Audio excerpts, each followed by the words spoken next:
പ്രിയമുള്ളവരെ, വീണ്ടും വരുന്നവനാവുന്ന യേശുക്രിസ്തുവിന്റെ നാമത്തിൽ നിങ്ങൾക്ക് ഏവർക്കും എൻ്റെ സ്നേഹവന്ദനം ഒരിക്കൽ കൂടെ അറിയിച്ചുകൊണ്ട് ഞാൻ എൻ്റെ കർത്തവ്യത്തിലേക്ക് കടക്കുകയാണ്. ഇന്ന് യോഹന്നാനുണ്ടായ വെളിപാട് പുസ്തകം 1-ാം അധ്യായം അതിൻ്റെ 16-ാമത്തെ വാക്യം, 16ഉം 17ഉം വാക്യങ്ങളിൽ എന്താണ് രേഖപ്പെടുത്തിയിരിക്കുന്നത് അതിനെക്കുറിച്ച് നമുക്ക് ചിന്തിക്കാം. 16-ാമത്തെ വാക്യം ഞാൻ വായിക്കുന്നു. അവന്റെ വലം കൈയിൽ 7 നക്ഷത്രമുണ്ട്. അവന്റെ വായിൽ നിന്ന് മൂർച്ചയേറിയ ഇരുവായ്ത്തലയുള്ള വാൾ പുറപ്പെടുന്നു. അവന്റെ മുഖം സൂര്യൻ ശക്തിയോടെ പ്രകാശിക്കുന്നത് പോലെ ആയിരുന്നു. അവനെ കണ്ടിട്ട് ഞാൻ മരിച്ചവനെ പോലെ അവന്റെ കാൽക്കൽ വീണു. അവന്റെ വലം കൈ എന്റെ മേൽ വെച്ചു, ഭയപ്പെടേണ്ട, ഞാൻ ആദ്യനും അന്ത്യനും ജീവനുള്ളവനുമാകുന്നു.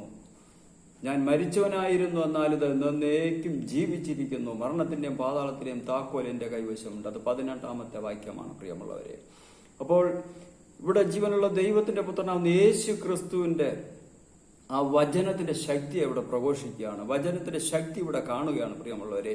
അപ്പോൾ ഇവിടെ യോഹന്നാൻ കാണുകയാണ്, യോഹന്നാൻ ദർശിക്കുകയാണ്. യോഹന്നാനെ ദർശനത്തിൽ കൂടെ കാണിച്ചു കൊടുക്കുകയാണ്. അവന്റെ വലം കൈയിൽ 7 നക്ഷത്രമുണ്ട്. 7 നക്ഷത്രം വെച്ചുകൊണ്ടാണ് യേശു കർത്താവ് നിൽക്കുന്നത്. വലം കൈയിൽ 7 പൊൻ നിലവിളക്കുകളുടെ നടുവിൽ നിൽക്കുന്ന കർത്താവിന്റെ വലം കൈയിൽ 7 നക്ഷത്രവും കൂടെ ഉണ്ട്.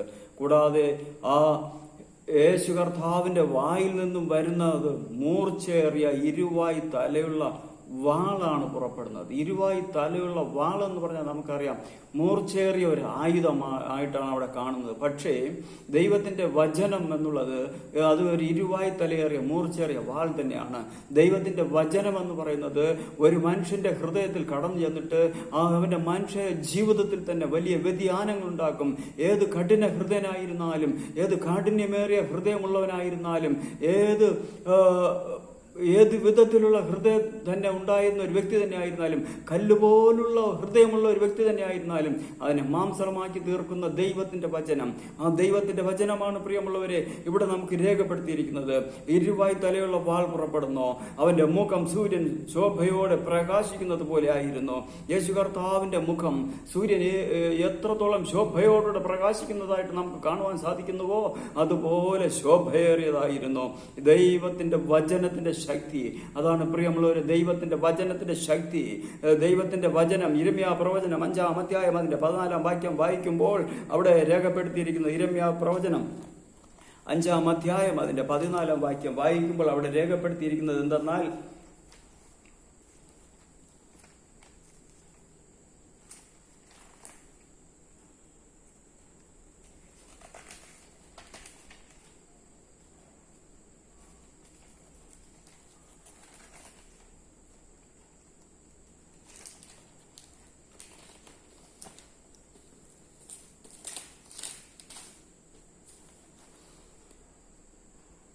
അതുകൊണ്ട് സൈന്യങ്ങളുടെ ദൈവമായ യഹോവ ഇപ്രകാരം അരുളി ചെയ്യുന്നു, നിങ്ങൾ ഈ വാക്ക് പറഞ്ഞുകൊണ്ട് ഇതാ ഞാൻ നിന്റെ വായിൽ എന്റെ വചനങ്ങളെ തീയും ഈ ജനത്തെ വിറകുമാക്കും, അവർ അതിന് ഇരയായിത്തീരും.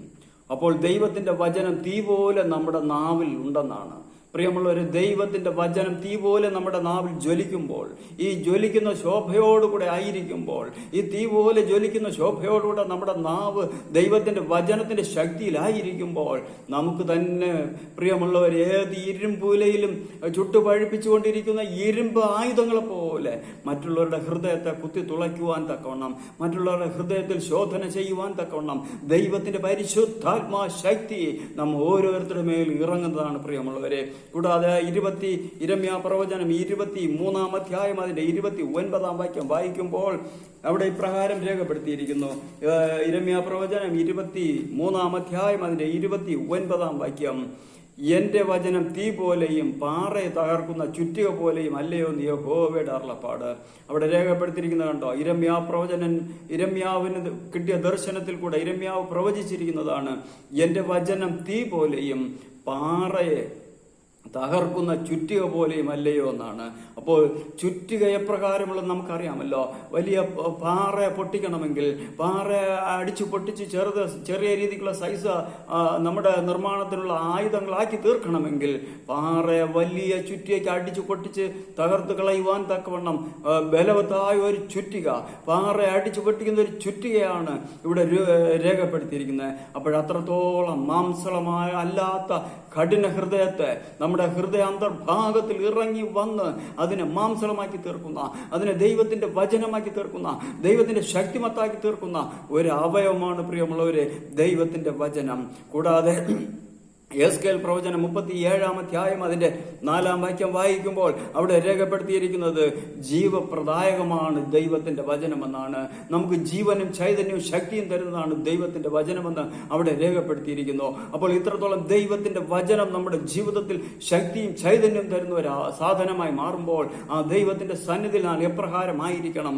ആ ദൈവത്തിന്റെ സന്നിധിയിലായിരിക്കുന്ന ഒരു വ്യക്തിക്ക് അവന്റെ ജീവിതത്തിൽ ഒരു നന്മയ്ക്കും ഒരു ദോഷവും ഉണ്ടാകുകയില്ല. പ്രിയമുള്ളവരെ, റോമർക്ക് എഴുതിയ ലേഖനം 1-ാം അധ്യായം അതിന്റെ 16 മുതൽ താഴോട്ട് വായിക്കുമ്പോൾ രക്ഷാകരമാവുന്ന ദൈവത്തിന്റെ വചനം നമ്മുടെ ജീവിതത്തിൽ രക്ഷാകരമായിട്ട്, രക്ഷയുടെ ഒരു ആയുധമായിട്ട്, രക്ഷയുടെ ഒരു മകൾ ചൈതന്യമായിട്ട് നമുക്കവിടെ കാണുവാൻ സാധിക്കും. കൂടാതെ എഫെസ്യർക്ക് എഴുതിയ ലേഖനം 6-ാം അധ്യായം അതിന്റെ 17-ാം വാക്യം വായിക്കുമ്പോൾ പ്രതിരോധ ആയുധമായിട്ട് അവിടെ രേഖപ്പെടുത്തിയിരിക്കുന്നു. ദൈവത്തിന്റെ ആയുധം അല്ലെങ്കിൽ ദൈവത്തിന്റെ ഈ വചനം നമ്മുടെ ഓരോരോ വ്യക്തികളുടെയും ജീവിതത്തിൽ, നമ്മുടെ ഓരോരുത്തരുടെയും വ്യക്തി ജീവിതത്തിൽ അല്ലെങ്കിൽ നമ്മുടെ സമൂഹത്തിൽ നാം കാണിക്കുന്ന ഒരു ഉന്മേഷത്തോടുകൂടിയുള്ള ജീവിതത്തിൽ, സുവിശേഷ വേലയിൽ കൂടെ അല്ലെങ്കിൽ മറ്റുള്ളവരെ ദൈവത്തിന്റെ വചനം പഠിപ്പിക്കുന്നതിൽ കൂടെ നമ്മുടെ ഓരോരുത്തരുടെയും ജീവിതങ്ങളിൽ ഉണ്ടായിക്കൊണ്ടിരിക്കുന്ന എല്ലാ പരിവർത്തനങ്ങളിലും പ്രതിരോധ ആയുധമായിട്ടാണ്. നമുക്കറിയാമല്ലോ, ഒരു യുദ്ധമുണ്ടാകുമ്പോൾ മറ്റേ രാജ്യത്തിൽ നിന്നും നമ്മുടെ രാജ്യത്തിലേക്ക് യുദ്ധായുധങ്ങൾ അവർ അയച്ചുകൊണ്ടിരിക്കുമ്പോൾ ഇതിനെ ആകാശത്തിന്റെ മധ്യഭാഗത്ത് വെച്ച് തന്നെ അതിനെ പ്രതിരോധിക്കുവാൻ വേണ്ടി നമ്മളും യുദ്ധസന്നദ്ധരായി അവിടെ ഇരിക്കുന്നത് പോലെ, അതുപോലെ കാണപ്പെടുന്നത് പോലെ നമ്മുടെ ജീവിതത്തിൽ നമ്മുടെ നേർക്ക് വന്നുകൊണ്ടിരിക്കുന്ന ഏത് വിധത്തിലുള്ള തിന്മ ശക്തിയുള്ള പോരാട്ടം തന്നെ ആയിരുന്നാലും അതിനെല്ലാം പ്രതിരോധിക്കുവാൻ തക്കവണ്ണം ശക്തിയേറിയ വചനമാണ് ദൈവത്തിന്റെ ഈ വചനമെന്ന് അവിടെ രേഖപ്പെടുത്തിയിരിക്കുന്നു. കർത്താവേ, നമുക്ക് അതുകൂടാതെ എബ്രായർക്ക് എഴുതിയ ലേഖനം 4-12 വായിക്കുമ്പോൾ അവിടെ രേഖപ്പെടുത്തിയിരിക്കുന്നു ശാസ്ത്രക്രിയയ്ക്കുള്ള ഉപകരണമാണ്. നമുക്കറിയാം, ഒരു വ്യക്തിക്ക് അവരുടെ ശരീരത്തിൽ ഏതെങ്കിലും അവയവത്തിൽ ഏതെങ്കിലും വിധത്തിലുള്ള ഒരു ഓപ്പറേഷനുകൾക്ക് വിധേയമായാൽ, ഒരു ശസ്ത്രക്രിയക്ക് വിധേയമായാൽ ആ വ്യക്തിക്ക് ശസ്ത്രക്രിയ ചെയ്യണമെങ്കിൽ എന്തുമാത്രം ആയുധങ്ങൾ വേണം, എന്തുമാത്രം ശസ്ത്രക്രിയ ഉപകരണങ്ങൾ വേണം. ആ ശസ്ത്രക്രിയ ഉപകരണങ്ങൾ നമ്മുടെ ജീവിതത്തിൽ സ്വർഗത്തിലെ ദൈവത്തിന്റെ പുത്രനാവുന്ന യേശു ക്രിസ്തുവിന്റെ വചനത്തിൽ കൂടെ നമുക്ക് തരുവാൻ ദൈവം ഇപ്പോൾ തന്നെ നമ്മുടെ അടുക്കൽ ഉണ്ട്. പ്രിയമുള്ളവരെ, നമ്മുടെ മധ്യേ ഉണ്ട്. പ്രിയമുള്ളവരെ, നമ്മളെ ശക്തിപ്പെടുത്തുന്ന കർത്താവ് നമ്മോട് കൂടെ ഉണ്ട്. പ്രിയമുള്ളവരെ, എബ്രായർക്ക് എഴുതിയ ലേഖനം 4-12 വായിക്കുന്നു, ദൈവത്തിന്റെ വചനം ജീവനും ചൈതന്യവും ഉള്ളതായി ഇരുവായി തലയുള്ള ഏത് വാളിനേക്കാളും മൂർച്ചയേറിയതും പ്രാണനെയും ആത്മാവിനെയും സന്ധി മജ്ജകളെയും വേർവിടുവിക്കും വരെ തുളച്ചു ചെല്ലുന്നതും ഹൃദയത്തിലെ ചിന്തനങ്ങളെയും ഭാവങ്ങളെയും വിവേചിക്കുന്നതുമാകുന്നു. അവിടെ കൊടുത്തിരിക്കുന്ന വചനങ്ങളെ നോക്കൂ പ്രിയമുള്ളവരെ. ദൈവത്തിന്റെ വചനം ജീവനുള്ളതാണ്, ചൈതന്യമുള്ളതാണ്, ഇരുവായി തലയുള്ള ഏത് വാളിനേക്കാൾ മൂർച്ചയേറിയതാണ്, പ്രാണനെയും ആത്മാവിനെയും സന്ധി മജ്ജകളെയും വേർപിടിപ്പിക്കും വരെ തുളച്ചു ചെല്ലുന്നതും ഹൃദയത്തിലെ ചിന്തനങ്ങളെ ഭാവങ്ങളെ വിവേചിക്കുന്നതുമാകുന്നു. അപ്പോൾ ഏകദേശം 10ഓളം കാര്യങ്ങൾ അവിടെ രേഖപ്പെടുത്തിയിരിക്കുന്നു. ഇത്രത്തോളം കാര്യങ്ങൾ നമ്മുടെ ജീവിതത്തിൽ ഉണ്ടാകുമ്പോൾ, നമ്മുടെ ജീവിതത്തിൽ ഇത്രത്തോളം കാര്യങ്ങൾ നിറവേറുമ്പോൾ സ്വർഗത്തിലെ ദൈവത്തിന്റെ പുത്രനാവുന്ന യേശു ക്രിസ്തു നമ്മിൽ കൂടെ പറഞ്ഞിട്ടുള്ള കാര്യങ്ങളെല്ലാം നിറവേറും. പ്രിയമുള്ളവരെ, ദൈവത്തിന്റെ വചനം ശക്തിയും ചൈതന്യവും ഉള്ളതായി, ദൈവത്തിന്റെ വചനം നമ്മുടെ സന്ധി മജ്ജകളെ വിടുവിക്കും വരെ തുളച്ച് ചെല്ലുന്ന ഒരു അവയവമായി ദൈവത്തിന്റെ വചനം മാറുമ്പോൾ നമ്മുടെ ജീവിതത്തിൽ രൂപാന്തരം ഉണ്ടാകും. നമ്മുടെ ജീവിതത്തിൽ ഒരുപാട് കാര്യങ്ങൾ ഉണ്ടാകും. നമ്മുടെ ജീവിതത്തിൽ ഒരുപാട് തിന്മ പ്രവൃത്തികൾ നീങ്ങിപ്പോകും. നാം നന്മ ചെയ്യുന്നതിലേക്ക് വേണ്ടി, നന്മ പ്രവൃത്തികൾ ചെയ്യുന്നതിലേക്ക് വേണ്ടി ദൈവത്തിന്റെ പരിശുദ്ധാത്മാവ് നമ്മെ എല്ലാവരെയും ആഹ്വാനം ചെയ്യുകയാണ്. ആയതിലേക്ക് വേണ്ടി ദൈവത്തിന്റെ പരിശുദ്ധാത്മ ശക്തിയാൽ നാം എല്ലാവരെയും നിറച്ചു ഭരിച്ചു വഴി നടത്തുമാറാകട്ടെ എന്നുള്ള പ്രാർത്ഥനയോടുകൂടെ ഞാൻ എൻ്റെ സാക്ഷ്യം അവസാനിപ്പിക്കുന്നു. ദൈവത്തിന്റെ പരിശുദ്ധാത്മ വ്യാപാര ശക്തി നാം എല്ലാവരെയും അനുഗ്രഹിക്കുമാറാകട്ടെ. ആമേൻ.